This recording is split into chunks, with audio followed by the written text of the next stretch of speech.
This is The Negro Speaks of Rivers, one of my earliest poems written in 1920, just after I came out of high school.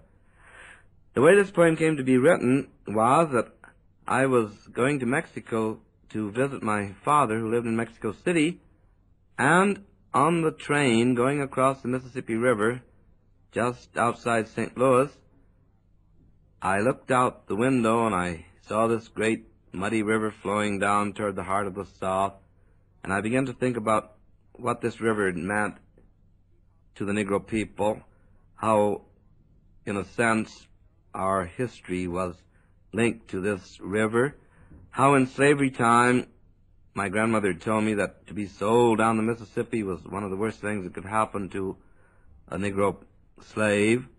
And then I remembered that I'd read about Abraham Lincoln going down the Mississippi as a young man, and he went on a raft to New Orleans, and he saw human beings bought and sold in the slave market there, and he was so horrified by this that he never forgot it. And many years later, of course, we know that it was Lincoln who signed the Emancipation Proclamation.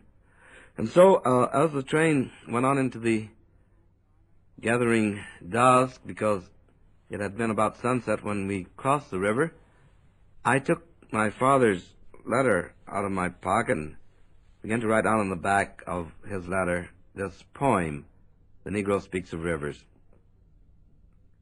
I've known rivers ancient as the world and older than the flow of human blood in human veins. My soul has grown deep like the rivers. I bathed in the Euphrates when dawns were young. I built my hut near the Congo, and it lulled me to sleep. I looked upon the Nile and raised the pyramids above it.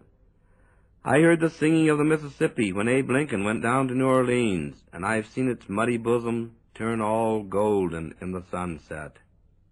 I've known rivers, ancient, dusky rivers. My soul has grown deep like the rivers.